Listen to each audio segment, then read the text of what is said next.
are live in Lagos, Nigeria, at Jaro Estate. I'm here with the legendary actor. Obviously, this guy has been knocking it all the time. And he's a solid director.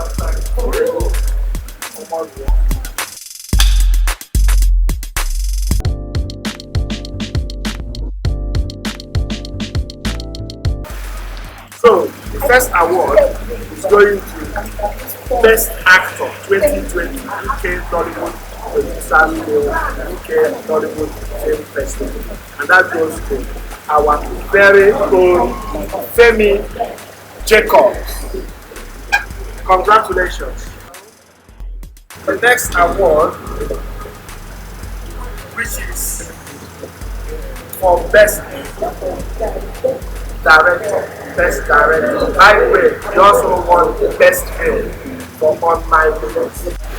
On behalf of the Hollywood Producers Guild, I present you this award of Best Director UK Hollywood Film Festival 2020.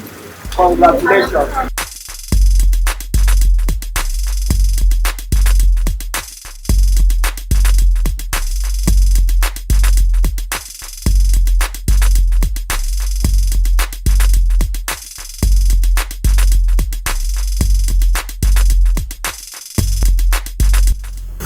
I just want to, first of all, state how humbled and privileged I feel to have been chosen amongst so many wonderful people to be a recipient of this.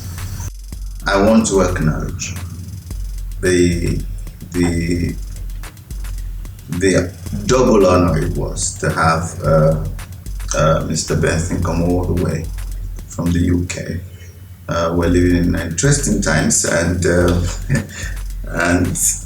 come all the way from the UK just to facilitate the presentation of this award.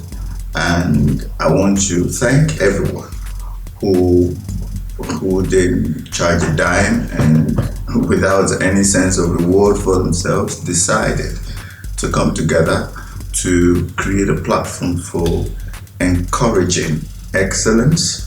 It is God's work. It is really angelic. I want to appreciate everyone who was part of this process, the jury of the Producers Guild of Nollywood Film Festival in the UK for this incredible honor. It is a very humbling privilege to have been chosen. Of course, I need to thank God who gives us gifts. He is such a benevolent giver. He doesn't buy you a car and sit on the trunk. He lets you enjoy. He gives us freely all things to enjoy. And he hopes that we give him the glory and thank him for the privileges that he has bestowed upon us. I also want to thank the producers of the film. If they didn't create that script, it's an intention to create, we would not be here talking about an award or a film for that matter. So I want to thank Mr. Gift, who is the producer of the film, who against all odds persevered and made sure the film was completed. My thanks would not be complete if I didn't acknowledge the director, Uncle Chinedu, for not just doing his work. If he had done his work, he would have been commendable. But he didn't just do his work. He didn't stop there. He went further to hold the set together when it was falling apart. He went ahead to work with everyone. His wisdom and tact would always be a very attractive quality that I don't take that for granted. He didn't have to be a great person. He could have been just efficient and good. He didn't stop there. He was a father, he was a friend, he was a counselor. And then he didn't lose sight of the main job, which was to tell a story that obviously needed to be told. So all thanks all round to everyone, including Bimbo Akintola, whose excellence is compelling. it's inciting. And ever since, even before I came into the industry and watched her films, I had her command of herself, first of all, and her command of language. It's something that is really, really, I mean, there are only two people I regard like that, herself and Auntie Joker Silva.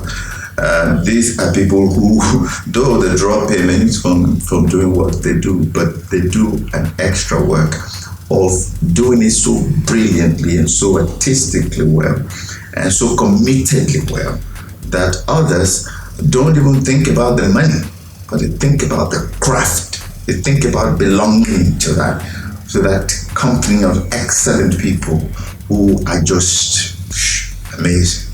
So for that, I want to say thank you to Big Bakitola as well. So thank you all round to everyone. 360 from God down to the earth upon which we stand.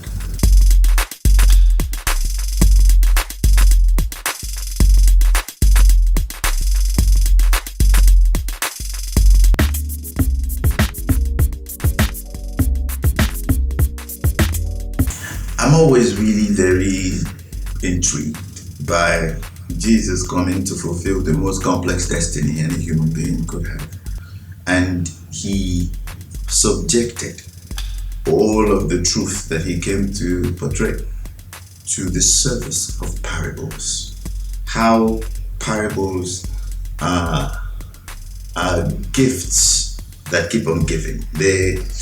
Through parables, you can inject truth in digestible forms into a way that people will interpret it internally and see not just words or concepts or ideas or principles, but lights to live by. And such is the power story. So I don't think there's anything that is bigger than a story. If the story moves, if the story layers, if the story spreads, if the story is honest, if the story is clear, if a story gives direction, if it gives rebuke, if it gives correction, if it points the way forward out of darkness into light, I think that it's something I would like to give my frame in the service of. Every one of us is in the service of a story. The reason they make the lenses is so that the lenses can see people who tell stories. So the story is king. And I don't know how people sometimes take it for granted. They think that if they had the best of gears and they had the best of equipment and they bring big actors and they bring big names on set, that they had it made. It's not like that, because I realized when you watch films with the audience, they're not watching personalities. There is a way that they're hypnotized by a story being told. And it is a beautiful thing for a person to see themselves in a concept, in an idea, in an event. It is a gift that takes them away and shows them a new way of looking at their circumstances and their situation. Maybe a humorous one, maybe a spiritual one, maybe a whatever direction the story is. It could be dramatic, it could be thrilling, it could be active, it could be, it could be funny, it could be whatever it is. A story has the power to, help us to inject truth in ways that we're not resistant to. And such is the power of the story. I don't think anything is bigger than the power of the story. If Jesus didn't come quoting scriptures, but telling stories, it means that the stories are actually quite God's plans for showing us how to live. So it's a story. If the story is good enough, it's relevant, it's poignant, it's relatable, I'm willing to go. And if it is clean, because sometimes I notice people sometimes bring ideas out of their own trauma. And I don't want to serve someone's trauma.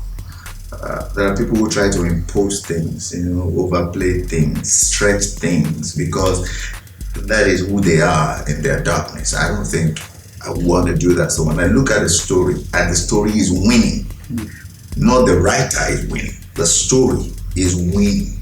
It's not being nipped and topped. It doesn't look like a person who's had extensive plastic surgery. It looks like an organic evolution of truth. And such things are what I would like to give myself in service of. I can't. You are I can't, almost please. done, okay? At this point, I can't. I can Please. see the head of the baby already. You can do this. I can't, please. Please breathe in. You can do this. Just then push. Breathe out. Push. Push, madam. You can do this. Push. I can't. Please.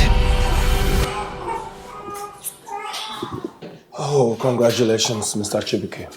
It's a baby girl. Thank you, doctor. Thank you. You're welcome. Your wife and baby are doing just fine. Oh, thank you, Lord. You should see them. You can come see them right. Yes, thank you. Thank you.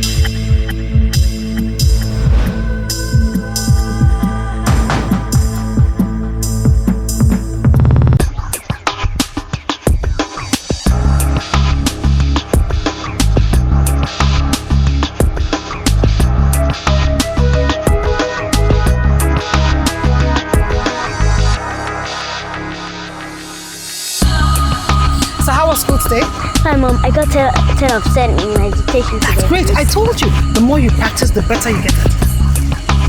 Mom, can I take some snacks, please? I knew we were going to get to this.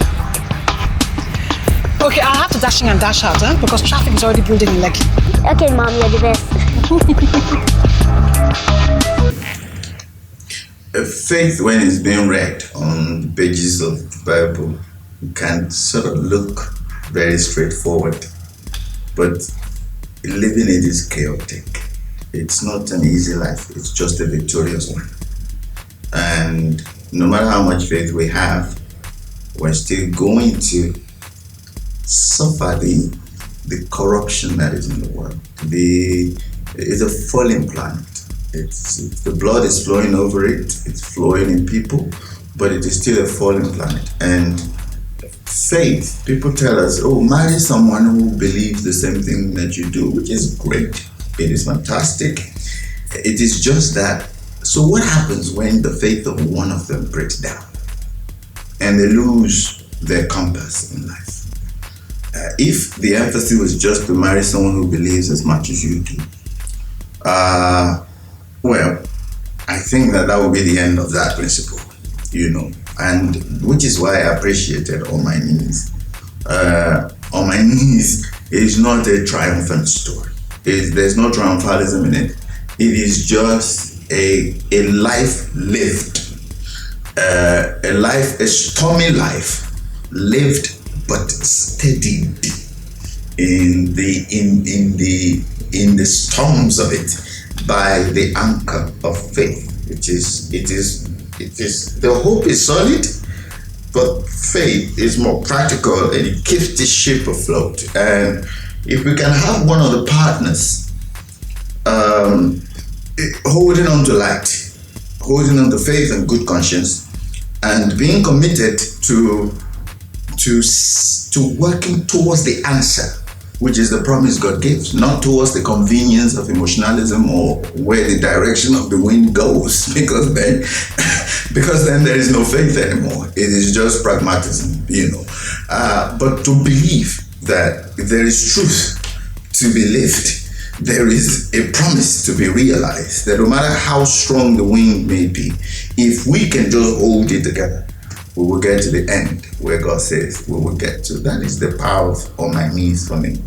And it is easy only to the extent that the commitment is made to stay and on our knees when it is difficult to stay on our feet, which is the beauty of On My Knees as a story. I didn't know what I was going to get when I got in bed, but I just saw that, okay, this is a practical life of faith. Not just a homiletical one, not just a theoretical one, not just a Sunday morning sermon, but a Sunday to Saturday life.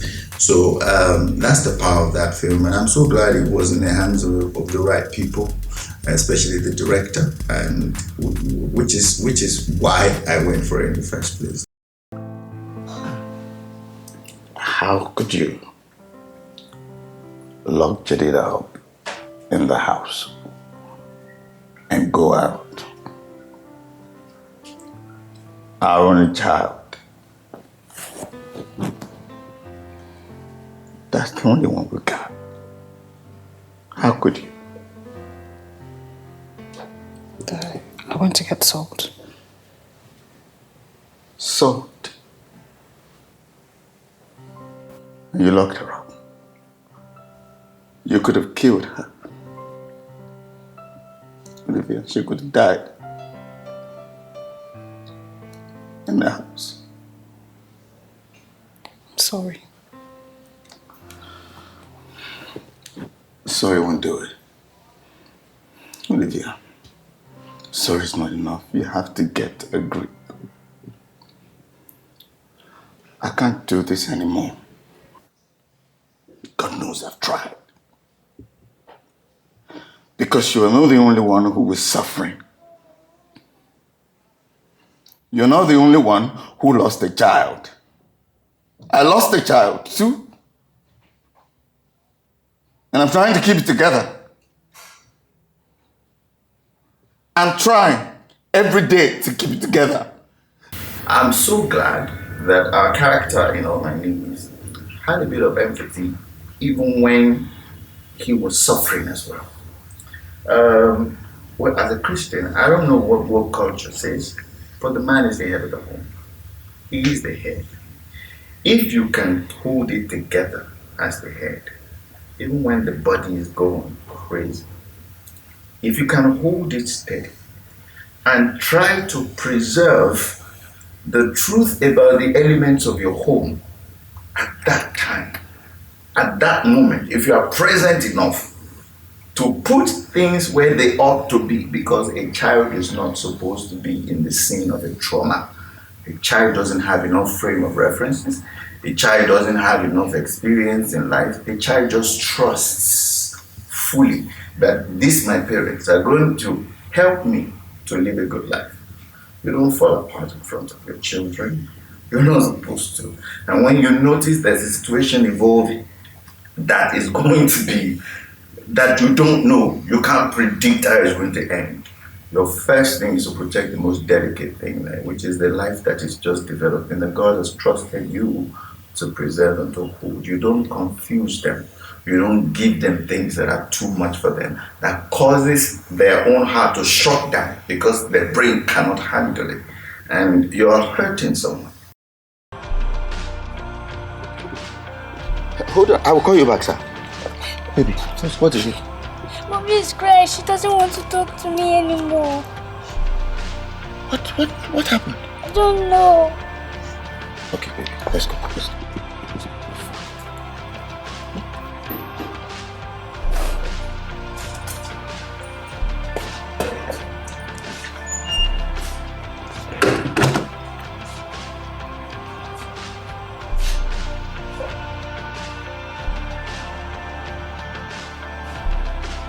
Thank you. Come. I'll get you something to eat. Mommy's fine, okay?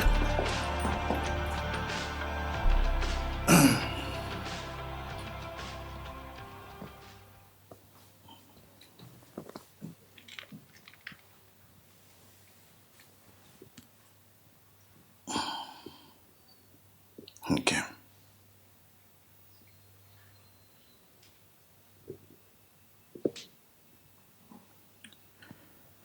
You can't keep doing this to yourself. It's been 3 days. Motivation for that scene was to move the child away from that place because you didn't know what was going to happen in the conversation you were having with your wife. It wasn't a conversation that started that day. It's a conversation that was evolving. It's a suffering you're familiar with because it involved a loss of a child. And it's difficult. So even if it's a barrenness, or it is I don't know, barrenness, maybe if you're waiting for the fruit of the womb in your marriage, And try. even though it is a shared experience, it is always a separate journey. You are not going to experience tragedy the same way. You're not going to experience unity the same way. It is important to put everyone under your care in the context in which they can be healthy.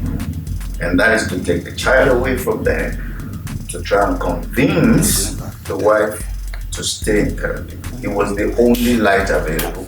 It was the only, even though he himself knew he wasn't therapy that was going to solve the problem, but he felt if we keep you talking, somehow you will talk your solution out of your own spirit. She's withdrawn from everything that matters. It's like she stopped to live since after the incident.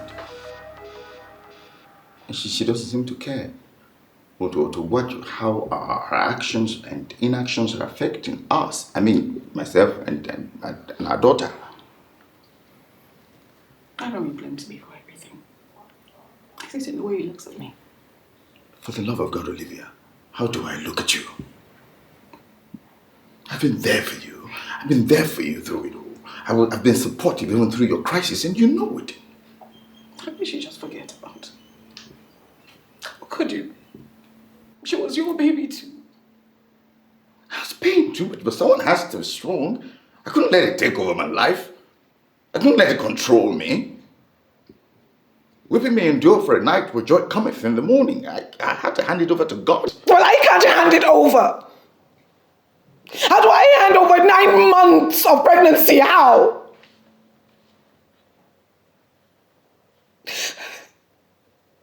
Nine months of nausea, vomiting. My life was not my own. And the labor, I went to hell and back. How do I hand that over?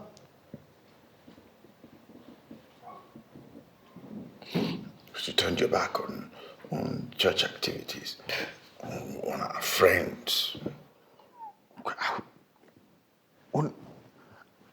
You even stopped your business. I couldn't take it anymore. The whispering that would stop when I joined the group. Those that would shove their sympathies down my throat, and then the other group that would look away as if I was taboo, as if there was something wrong with me. I couldn't take it anymore. You should have spoken to me. Instead of giving up on our hopes, our dreams, on our love, on us. You didn't listen.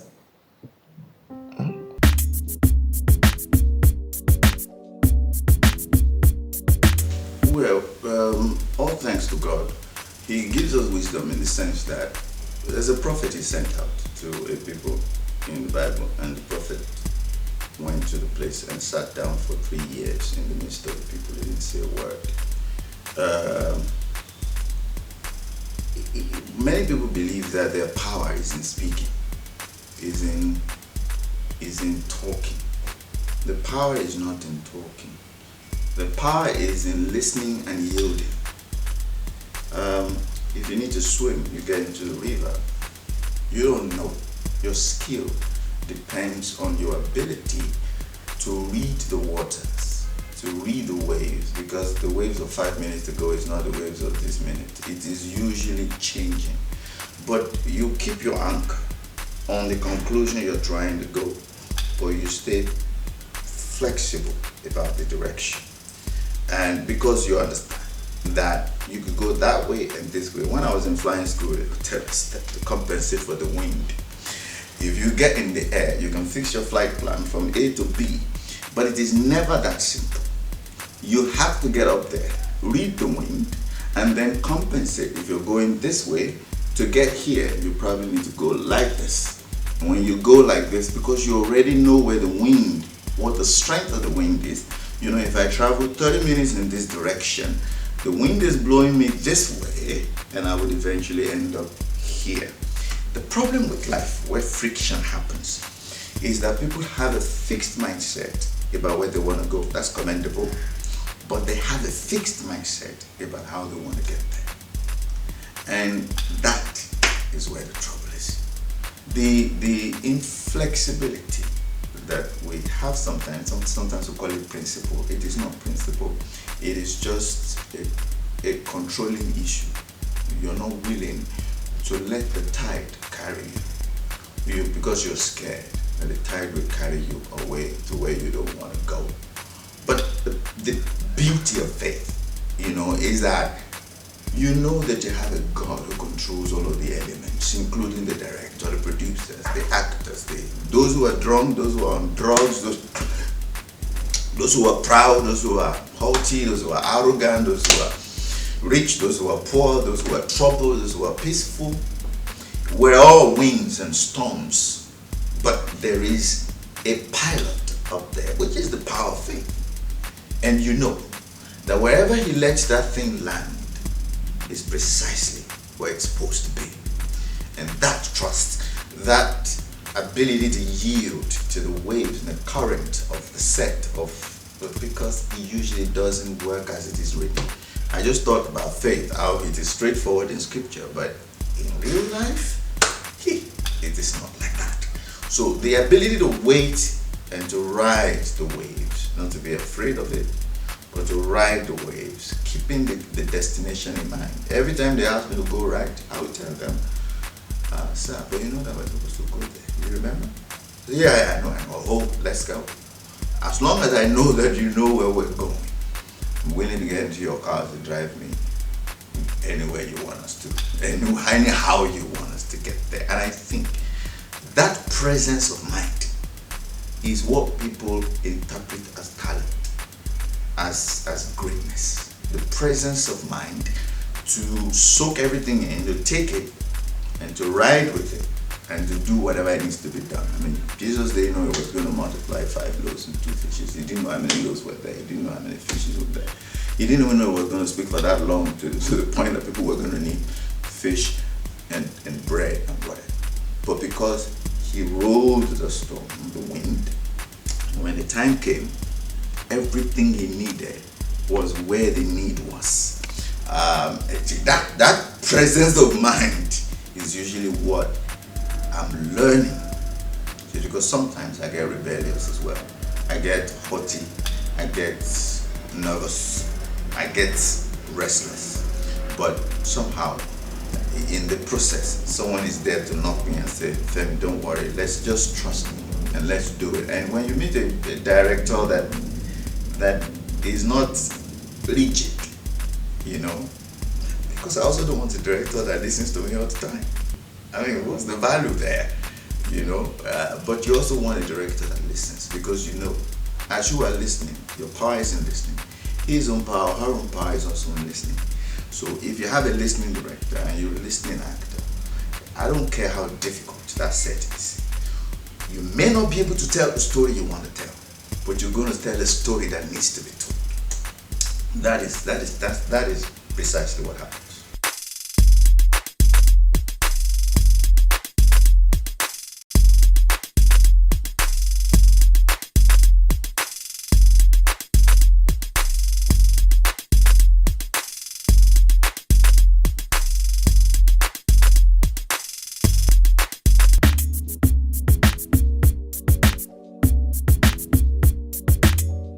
Slightly different interpretation of good and bad. I think if there's anything we've learned from God, everything takes its life from the head. So it doesn't matter what shape anything is. A tree is going to, no matter where you cut it from, it's going to start looking like the tree that you planted it in. Leadership is everything. I think that we make the mistake always of going to look for good people. And I, as a person, am I good? Am I bad? So there will be a couple of, outliers, but you only need to clip the edges. You wouldn't have to reinvent an entire wheel. If you build something on a mold that is compelling enough and that is strong, that means that as the leader of a set, you must disciple yourself first to conviction.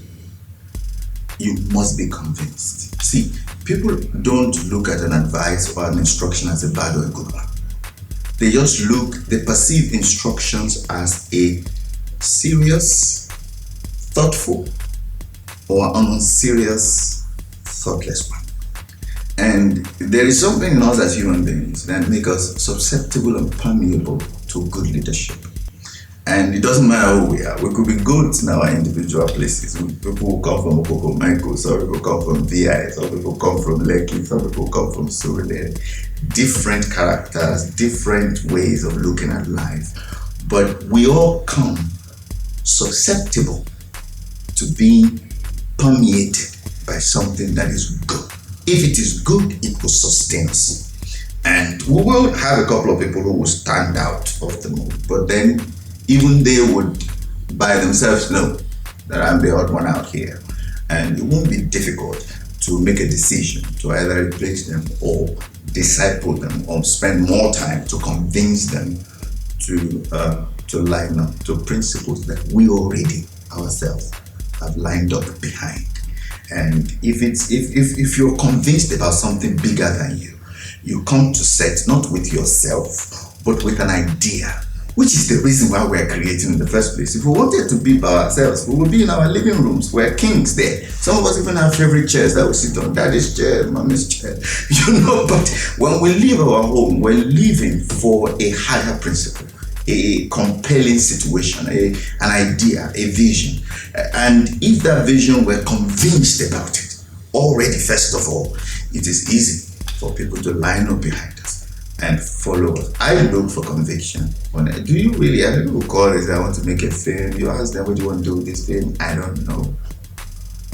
They may not say I don't know in those words, but there's the way they talk about it, and you know that it's not really compelling for them.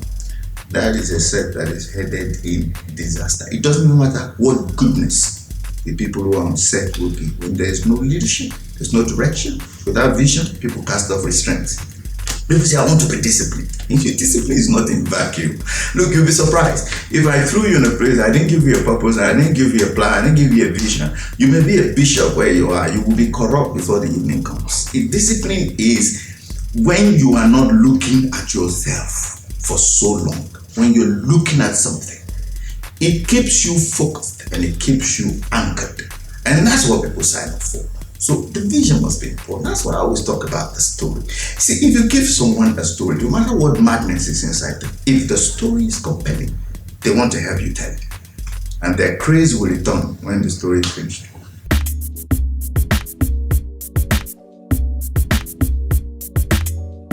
There are many ways to approach a production. You can look for what people need and try to fill it.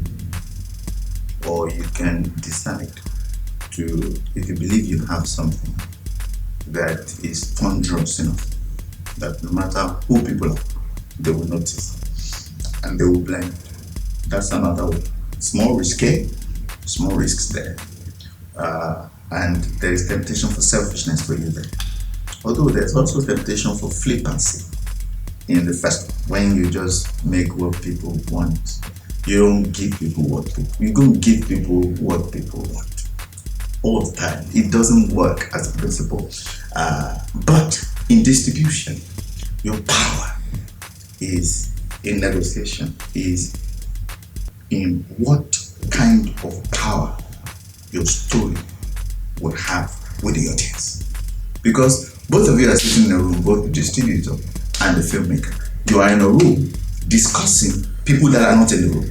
It is not about what you want or what he wants or what they want. It's the people outside who are paying for this thing. So it is important that when you write, when you produce, when you pay attention to the audience. And I advise that, see, there are many filmmakers, 90% of filmmakers don't watch films for the audiences. It's amazing. In Hollywood, most actors don't watch films. They don't go to the cinemas, which is a major mistake. Major mistake. It's like a chef that refuses to come to the restaurant floor. There's a reason why those chefs in Paris and London and the capitals of this world, there's a reason why they come and look. You can have all this idea, you can be artistic, you have all this deep stuff, you have camera angle movement, you have great actors, you have all of these things. But there is an understanding, an organic understanding of audience that you've got to have, which contributes to how you shape your craft. It contributes to how you move things around on set, and it will make you make inconvenient decisions in the execution of your story. But if you go with a story with only your perspective, you're a selfish artist. Even God is not a selfish artist. He made him, he put man in the garden, and he told him, and nobody can anticipate need like God. There are things that are in your future that God already worked out. But still, he's a God that listens. In the cool of the day, he will come. You will see how Adam was using the garden. You need to know how people are interacting with your products. You need to know why they respond to some things differently than they respond to others. And movie theaters are gifts for actors and creators. Go there as an audience, sleep in there, watch their reaction, watch people watching film. No, you're not here to watch film. Watch people watch film and then see how they react. Then you can go back. And that insight makes you vulnerable, but it will make you a master. Because when you now go back, you can be selfishly now internalize those things you learned from the audience, inject it in the story. It changed my life as an actor. Hello, Olivia. I just wanted to let you know that I will not be able to make our session again. Oh, okay. So, should I reschedule? No, actually, I don't want to reschedule. This is me saying goodbye. Olivia, is everything all right? My husband has been transferred to Abeokuta, so we just want to use this as a start over for all of us. Yes. Okay. That's really nice. I'm very excited to hear that. Is there anything you would want me to do for you? Well, you can continue to support us with prayers. We would love that. I will. Thank you very much for everything.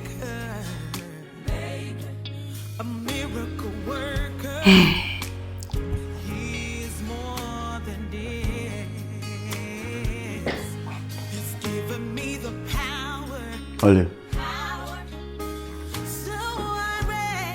everything will be all right. Let's go.